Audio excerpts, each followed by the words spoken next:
கர்த்தருடைய பரிசுநாமத்துக்கு ஸ்தோத்திரம் உண்டாவதாக. இந்த கால வேளையில் வாய்ஸ் அபிஷேகப்படும் மூலம் தேவனுடைய வார்த்தை நாம் கவனிக்கலாமா? எதையோ கவனிக்கிறீங்க. இது 5 நிமிஷம், ஒரு 5 6 நிமிஷம் தான், அவ்வளவுதான். இதை அவசியம் என்ன பண்ணுங்க, கேளுங்க. கர்த்தர் உங்களோட கூட பேசுவாராக. ஆமேன். ஏசாயா தீர்க்கதரிசன புஸ்தகத்துல 58ஆம் அதிகாரம் ஸ்தோத்திரம் 11ஆம் வசனம் இப்படியாய் சொல்லப்பட்டிருக்கிறது. ஏக்கத்தோடு இருக்கிற உங்க பிள்ளைகளுக்காக தான் இந்த வசனம் வருது. அதை கேட்கிற மற்ற பிள்ளைகளுக்காக, விளையாட்டா கேட்கிற பிள்ளைகளோட கூட தேவன் உங்களோட கூட பேசுவாராக. கர்த்தர் நித்தமும் உன்னை நடத்தி மகா வறட்சியான காலங்களில உன் ஆத்துமாவை திருப்தியாக்கி உன் எலும்புகள் இன்னும் உள்ளதாக்குவார். நீ நீர்ப்பாய்ச்சலான தோட்டத்தை போலவும் வற்றாத நீரூற்று போலவும் இருப்பாய். ஆண்டு சொல்றாரு பாருங்க. கர்த்தர் உன்னை நித்தமா நடத்துறாராம். நித்தமா ஒரு நிமிஷம் தவறாம ஒண்ணு நடத்துறாராம். நித்தம் நித்தம் நித்தம் ஆண்டு உன்னோடு கூட என்ன பண்றாராம், இருக்கிறாராம். நித்தமும் உன்னை நடத்தி மகா வறட்சியான காலங்களில உன் ஆத்துமாவை என்ன பண்றான், என்ன உள்ளதாக்குறான். மகா வறட்சின்னா என்ன? சோதர அநேக நாட்களில வறட்சிகள் இருந்துச்சு.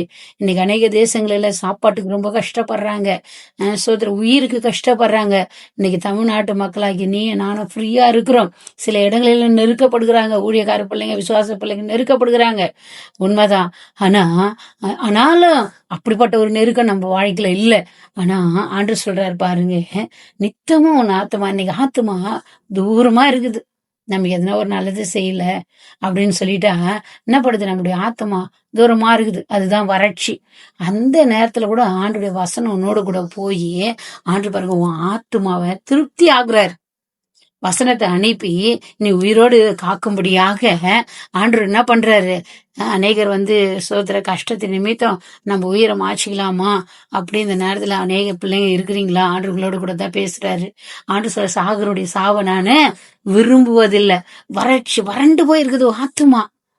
சோதரி எலும்பெல்லாம் என்ன போயின்னு இருக்குது, அப்படியே சோர்ந்து போய் கிடக்குற. ஆண்டவர் இப்ப பாக்குற, ஆண்டவர் உன்னோட கூட பேசுவாராக.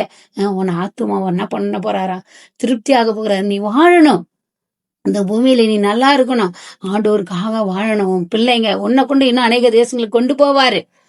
சோதரம் அப்போ கொண்டு போகணும்னா கீழே சொல்லப்பட்டிருக்கிறது, நீ நீர் பாய்ச்சலான தோட்டத்தை போல வற்றாத நீரூட்டு போல இருக்கணும்னா ஆண்டவர் என்ன திரும்ப சொல்றாரு, பரிசுத்த அது ஏசாயா 58:13 பரிசுத்த ஓய்வு நாளே ஆகிய உனக்கு இஷ்டமானது என்ன பண்ணக்கூடாது, செய்யக்கூடாது. இஷ்டமான நாள் என்ன பண்ணக்கூடாது, இஷ்டமான இடத்துக்கு போகக்கூடாது. உன் காலை விலக வச்சுக்கோ அப்படின்னு சொல்றாரு. உனக்கு இஷ்டம் பேச கூட கூடாதுன்னு சொல்றாரு.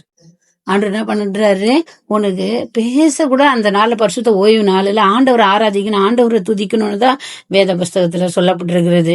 ஆகியனால சோதர ஆமோசின் குமாரனாகிய யாரு, ஏசாயா தீர்க்கதரிசி.